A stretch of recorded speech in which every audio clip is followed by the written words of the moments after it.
Le soleil se lève à peine sur le marché Mokolo, mais la chaleur humide colle déjà à la peau. Dans un dédale de ruelles où s'entassent des cajots de mangue et des paniers tressés, une femme avance, un seau en plastique à la main. C'est Aïcha, 45 ans, visage buriné par les nuits sans sommeil.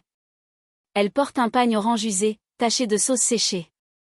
À chaque pas, ses sandales claquent contre le sol boueux, évitant les flaques d'eau croupie. Elle s'arrête devant des latrines publiques, jetant un regard furtif autour d'elle. Personne.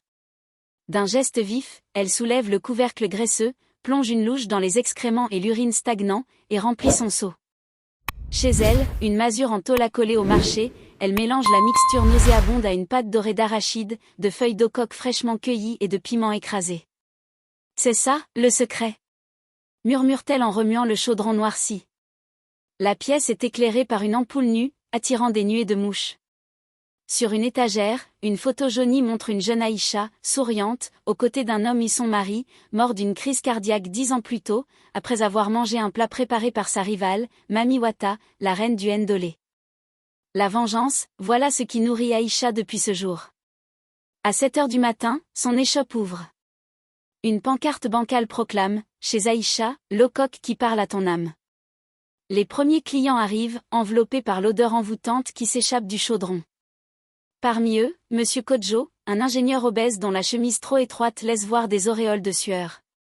Il mange chaque jour l'eau coque d'Aïcha, même si sa femme le supplie d'arrêter. Ce plat me rappelle celui de ma mère, et il me donne une énergie diabolique, dit-il en léchant la sauce qui coule sur ses doigts. Puis vient Fatou, 18 ans, nièce d'Aïcha, étudiante en médecine. Elle aide à servir, mais son sourire est forcé. La nuit précédente, elle a surpris sa tante en train de vider un seau dans la pâte. « Tati, c'est dangereux, les gens vont, tais-toi » gronda Aïcha. « Sans ça, on crève la faim. Tu veux retourner vivre au village, à vendre des arachides pour 3 francs. » Fatou n'a plus rien dit, mais depuis, elle compte les jours avant de fuir. Vers midi, la clientèle prestigieuse débarque. Une Mercedes noire s'arrête. En descend Madame Ngo, ministre de la Santé, vêtue d'un boubou en soie verte.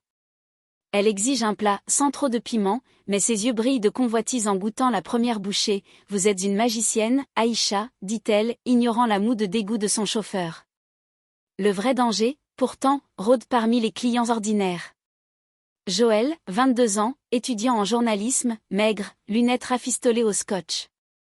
Depuis des semaines, il enquête sur des cas d'hospitalisation suspecte, des clients d'Aïcha souffrant de fièvres inexpliquées, de diarrhées sanglantes. Il soupçonne un lien avec la nourriture.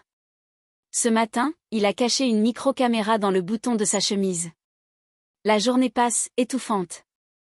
Aïcha sourit, serre, empoche l'argent.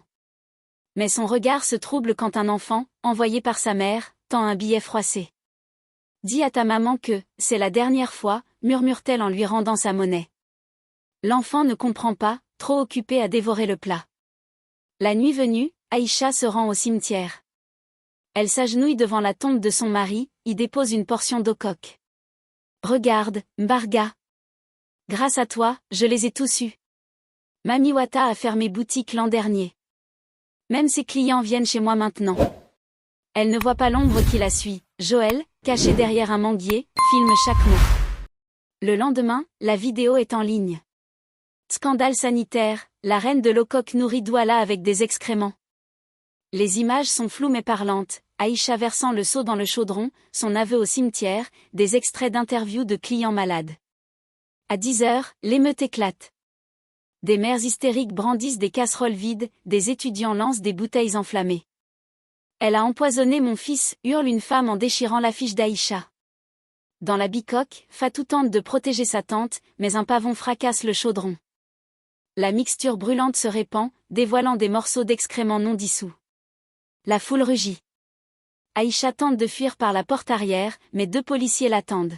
« Vous avez de la chance qu'on vous arrête avant qu'il vous lynche », ricane l'un d'eux, lui tordant les bras pour les menottes. Alors qu'on la pousse dans le fourgon, son regard croise celui de Joël, immobile dans la foule. Elle lui sourit, amère. « Tu as gagné, petit. » Mais demande-toi, pourquoi ils revenaient tous, même en pleurant la nuit. En prison, Aïcha reçoit une visite, Madame Ngo, sans son boubou de ministre, en jean et t-shirt. Vous m'avez ruiné, dit-elle à travers les barreaux. Les médias ont révélé que je venais chez vous. Maintenant, ils disent que je suis corrompue, que je mange de la merde. Aïcha éclate de rire, un rire qui se transforme en quinte de tout. Vous saviez. Tous, vous saviez. Parce que ce goût, on ne peut pas l'oublier. C'est comme l'amour ou la haine. Ça vous possède. Quelques jours plus tard, Fatou nettoie les décombres de l'échoppe. Elle trouve un carnet caché sous le comptoir. Les pages sont couvertes de recettes, de calculs, et de remèdes à base de plantes pour contrer les effets des excréments. Aïcha savait. Elle tentait de soigner ses clients en secret. Fatou déchire le carnet, les larmes aux yeux. Sur le marché, un nouvel étal ouvre, chez Fatou, aux coques 100% naturelles. Les clients sont rares. Un homme s'approche, reconnaissable à son ventre bedonnant, Monsieur Kodjo. Je veux essayer votre plat. Mais, ça a le même goût que celui d'Aïcha. Fatou hésite, puis secoue la tête. L'homme s'éloigne, déçu. Dans sa cellule, Aïcha reçoit un colis anonyme, une portion d'eau coque, emballée dans du journal. Elle y goûte, et rit en découvrant l'amertume familière. Quelqu'un a compris. Murmure-t-elle. Dehors, la pluie tropicale lave Douala, mais pas assez pour effacer les odeurs.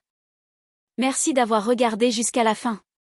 Si cette vidéo vous a plu, n'oubliez pas de laisser un like pour nous soutenir et de vous abonner à la chaîne en activant la cloche pour ne rien manquer des prochaines vidéos.